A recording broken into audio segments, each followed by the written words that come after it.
Hi കൂട്ടുകാരെ, ഇന്നത്തെ നമ്മുടെ വീഡിയോയിലേക്ക് എല്ലാവർക്കും സ്വാഗതം. അപ്പോൾ ഇന്നത്തെ നമ്മുടെ വീഡിയോ എന്താണെന്ന് വെച്ചാൽ നമ്മുടെ പീച്ചിലി, അതായത് ഞാൻ ഫസ്റ്റ് അതായത് നമ്മുടെ പന്തലിലൊക്കെ കയറാൻ തുടങ്ങിയപ്പോൾ മുതൽ കായുണ്ടായത് വളപ്രയോഗങ്ങളും ഒക്കെ ഞാനൊരു വീഡിയോ ഇട്ടിട്ടുണ്ടായിരുന്നു. അങ്ങനെ ഫസ്റ്റ് വിളവെടുപ്പ് ഞാൻ ചെയ്ത് രണ്ടാമത് ഞാൻ ഈ രീതിയിലൊക്കെ വളങ്ങൾ ചെയ്ത് കഴിഞ്ഞപ്പം എനിക്ക് ഒരുപാട് എന്താ പറയണ്ടേ, നമ്മുടെ ചെടിക്ക് താങ്ങാൻ, അതായത് നമ്മുടെ പന്തലിന് താങ്ങാൻ കഴിയാത്തതുപോലെ വിളവുണ്ടായി. ഇന്ന് രാവിലെ ഞാൻ വെള്ളം നനയ്ക്കാൻ വേണ്ടി ഇറങ്ങി വന്നു കഴിഞ്ഞപ്പം നമ്മുടെ പന്തൽ പൊട്ടി താഴെ പോയി. അപ്പോൾ എന്താ പറയണ്ടേ, നമ്മുടെ കായയുടെ, അതായത് നമ്മുടെ പീച്ചിലിയുടെ എണ്ണവും വണ്ണവും കാരണം, അതുപോലെ എൻ്റെ ചെറിയ ഉപേക്ഷക്കുറവും കാരണം ഞാൻ രണ്ട് ചുവട് മാത്രം ഒരു തടത്തിൽ നട്ടതാണ്.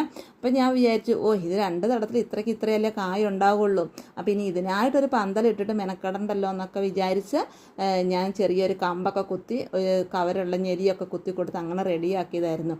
പക്ഷേ എന്താ പറയുക, ആ കമ്പിന് താങ്ങാൻ പറ്റാത്തത്രയും വിളവുണ്ടായതുകൊണ്ട് നമ്മുടെ പന്തൽ താഴെപ്പോയി. അപ്പോൾ അങ്ങനെ അതൊന്ന് എന്താ പറയണ്ടേ, ഒരുപാട് കായ് വീണ്ടും ഉണ്ടാകുന്നുണ്ട്. അപ്പോൾ അതങ്ങനെ ഇത്രയും കഷ്ടപ്പെട്ടിട്ട് അതങ്ങനെ കളയാൻ പറ്റുമോ? അപ്പം ഞാൻ അതിന് വേറൊരു കമ്പൊക്കെ ഒന്ന് എന്താ പറയണ്ടേ കുത്തി കൊടുത്തിട്ട് അതിനെ ഒന്ന് റെഡിയാക്കാമെന്ന് വിചാരിച്ച് എന്തായാലും വെള്ളമൊഴിക്കലോടെ മാറ്റി വെച്ചു. നമ്മളെ പന്തലിനെ ഒന്ന് ശരിയാക്കാൻ പോവുകയാണ്. അപ്പോൾ കൂട്ടുകാർക്ക് ആർക്കെങ്കിലും എന്തെങ്കിലും വിത്തൊക്കെ ആവശ്യമുള്ളവരുണ്ടെങ്കിൽ എൻ്റെ കമൻറ്റ് ബോക്സിൽ ഒന്ന് കമൻറ്റ് ചെയ്ത് തരും കേട്ടോ. ഞാൻ കയ്യിലുള്ള വിത്തൊക്കെ അയച്ചു തരുവേ. അപ്പോൾ ഒന്ന് കമൻറ്റ് ചെയ്ത് തരാം. അപ്പം അങ്ങനെ നമ്മുടെ പന്തൽ, അതായത് ഞാൻ മറ്റുള്ള എന്താ പറയണ്ട രാസവളങ്ങളോ അങ്ങനെയുള്ള കെമിക്കലുകളോ ഒന്നുമില്ലാതെ നമ്മുടെ കയ്യിലുള്ള ചെറിയ വളങ്ങൾ കൊണ്ടാണ് എൻ്റെ പച്ചക്കറി കൃഷിയെ. അപ്പം ഞാൻ ഇതിനാണേലും നമ്മുടെ സീമക്കൊന്ന കൊണ്ട് സ്ലറി, അതായത് സീമക്കൊന്ന നമ്മുടെ പറമ്പിലെ മറ്റുള്ള പച്ചപ്പുല്ല് അങ്ങനെയൊക്കെ ഇട്ട് വെച്ചിട്ട് ആ സ്ലറി ഉണ്ടാക്കിയിട്ട് ഞാൻ അതിൻ്റെ ചോട്ടിലൊക്കെ ഒഴിച്ചു കൊടുക്കുമായിരുന്നേ. പിന്നെ എന്താണെന്ന് വെച്ച് കഴിഞ്ഞാൽ, അപ്പോൾ ഞാൻ തന്നെ നോക്കിയിട്ട് എന്താ പറയണ്ടേ, ഇതൊന്ന് പൊക്കി വെക്കുകയും വേണം, നമ്മുടെ തൂണയിലോട്ട് ഇതൊന്ന് കെട്ടിക്കൊടുക്കാൻ വേണം. അപ്പം ഞാൻ തന്നെ നോക്കിയിട്ട് പറ്റുന്നില്ല. അപ്പം ഞാൻ പറഞ്ഞ വീഡിയോ തൽക്കാലത്തേക്ക് നമുക്കവിടെ മാറ്റി വെക്കാം, നമുക്കിതൊന്ന് പൊക്കി കെട്ടി വെച്ചിട്ട് നമുക്ക് ബാക്കി വിളവും കാര്യങ്ങളൊക്കെ കാണിച്ചു തരാമെന്നും പറഞ്ഞ് ഞങ്ങൾ വീഡിയോ എടുത്ത് അവിടെ നിർത്തി ഞങ്ങൾ രണ്ടുപേരും കൂടെ ഒന്ന് റെഡിയാക്കി പൊക്കിയൊക്കെ ഒന്ന് വെച്ച് കെട്ടി കൊടുത്തിട്ടുണ്ട്. ഒരു തൂണൊക്കെ വെച്ചിട്ട് ആ തൂണയിലോട്ട് ഇതൊന്ന് പൊക്കി കെട്ടി വെച്ച് കൊടുത്തിട്ടുണ്ട്. അപ്പോൾ കണ്ട് ഇതിൻ്റെ ചുവട് മുതൽ തന്നെ കായ ഉണ്ടാകുന്നതുകൊണ്ട് എന്താ പറയണ്ടത്, ഒന്നും അങ്ങനെ പൊഴിഞ്ഞു പോകുമൊന്നും ചെയ്യില്ല. സാധാരണ നമുക്ക് ഇതുപോലെ പൂവും കായ ഉണ്ടായി വരുമ്പോഴേ പഴുത്തൊക്കെ പോകും, മഞ്ഞ കളറൊക്കെ വന്ന് പഴുത്തൊക്കെ പോകുമല്ലോ. അപ്പോൾ ഇതങ്ങനെ ഈച്ച ശല്യവും അങ്ങനെയൊന്നും കാര്യമായിട്ടില്ലായിരുന്നു. ഒരു 1-2 എണ്ണം പഴുത്തു പോയി എന്നല്ലാതെ വലിയ രീതിയിൽ അങ്ങനെ ഈച്ച കുത്തുവോ അതുപോലെ തന്നെ ഇലകളൊക്കെയാണ് പുഴുശല്യം അങ്ങനെ ഇതാകൊണ്ട് എനിക്ക് ഒരു എന്താ പറയണ്ടേ, നമ്മുടെ ജൈവ രീതിയിലുള്ള കീടനാശിനികൾ ഒന്നും എനിക്ക് തളിക്കേണ്ടി വന്നിട്ടില്ല. വളങ്ങൾ കൊടുത്തത് മാത്രമേ ഉള്ളൂ. അതുപോലെ നമ്മുടെ ചാണകപ്പൊടിയും ചാരവും ഉണ്ടല്ലോ, അത് ഞാൻ മിക്സാക്കി ഇങ്ങനെ വെച്ചിട്ടുണ്ട്. അത് ഞാൻ കുറേശ്ശായിട്ട് നമ്മുടെ ചെടിയുടെ ചോട്ടിൽ ഇട്ട് കൊടുക്കുക. പിന്നെ എന്താണെന്ന് വെച്ചാൽ നമ്മുടെ സീമക്കൊന്നയും മറ്റേ കമ്മ്യൂണിസ്റ്റ് പച്ചയൊക്കെ ഞാൻ ഇതിൻ്റെ ചോട്ടിൽ നല്ല രീതിയിൽ പുതയിട്ട് കൊടുത്തിട്ട് വെള്ളം നനച്ചു കൊടുക്കുക. അപ്പം നല്ല വേനലായതുകൊണ്ട് നമ്മൾ പരമാവധി രാവിലെയും വൈകുന്നേരവും കുറേശ്ശെ നനച്ചു കൊടുക്കുകയാണെങ്കിൽ അത്രയും നല്ലതാണ്. പിന്നെ എന്താണെന്ന് വെച്ചാൽ നമ്മുടെ കടലപ്പിണ്ണാക്കുണ്ടല്ലോ, കടലപ്പിണ്ണാക്ക് ഞാൻ കഞ്ഞിവെള്ളത്തിനകത്ത് ഇട്ട് വെച്ചിട്ട് പുളിപ്പിച്ചിട്ട് ഇടയ്ക്ക് ഒഴിച്ചു കൊടുക്കുമായിരുന്നേ. പിന്നെ നമ്മൾ അരി കഴുകിയ വെള്ളവും അപ്പം നമ്മുടെ കയ്യിലുള്ള, അതായത് നമ്മൾ അടുക്കള വേസ്റ്റും കൊണ്ട് ഞാൻ വളം ഉണ്ടാക്കി വെക്കും.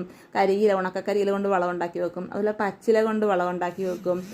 നമ്മുടെ കഞ്ഞിവെള്ളമൊക്കെ ആണെങ്കിലും നമ്മൾ അരി കഴുകി വാഷ് ബേസിനിൽ ഒഴിച്ചിട്ട് വെറുതെ കളയുന്നതല്ലേ, അതൊക്കെ നമ്മൾ ഒഴിച്ച് വെച്ചിട്ട് നമ്മൾ എന്നും രാവിലെ വെള്ളം ഒഴിക്കാൻ പോകുമ്പോൾ ആദ്യം നമ്മുടെ ഈ കഞ്ഞിവെള്ളവും അരി കഴുകിയ വെള്ളം കൂടെ മിക്സ് ആക്കി ഡൈലൂട്ട് ചെയ്തിട്ട് കുറേശ്ശെ എല്ലാത്തിനും ചോട്ടിൽ ഒഴിച്ചു കൊടുത്തിട്ട് നമ്മൾ നനച്ചൊക്കെ കൊടുക്കുകയാണെങ്കിൽ അതൊക്കെ നല്ലൊരു വളമാണ് നമ്മുടെ ചെടിക്ക്. അപ്പം ഇതുപോലെയൊക്കെ നമ്മൾ എന്താ പറയണ്ടേ, 1-2 മൂട് നടുവാണെങ്കിൽ നമുക്ക് ഒരു പച്ചക്കറിക്കും കൊതിക്കേണ്ടി വരികയില്ല. കാരണം നമ്മളൊരു കടയിലൊക്കെ പെട്ടു പോകും, അതെനിക്ക് വേണമായിരുന്നു ഇതെനിക്ക് വേണമായിരുന്നു, നമുക്കൊരു കൊതിയും തോന്നുകയില്ല. ഇതുപോലെ നമ്മുടെ മുറ്റം നമുക്ക് കൊതിയുള്ള, നമുക്ക് ഇഷ്ടമുള്ള പച്ചക്കറികൾ, ഇനി എല്ലാം ഒന്നും നട്ടില്ലെങ്കിലും നമുക്കിഷ്ടമുള്ളത് നമ്മുടെ ചാക്കിലോ അതുപോലെ തന്നെ മണ്ണിൽ നടാൻ സ്ഥലമുള്ളവരൊക്കെ നട്ടിട്ട് നമ്മൾ ഈ കളയുന്ന വെച്ചിട്ട്, അതായത് നമ്മൾ കളയുന്ന വേസ്റ്റ് വെച്ചിട്ട് നമുക്ക് വളങ്ങളൊക്കെ ഉണ്ടാക്കിയിട്ട് ഇതുപോലെ നല്ല രീതിയിൽ നമുക്ക് വിളവെടുക്കാനും പറ്റും.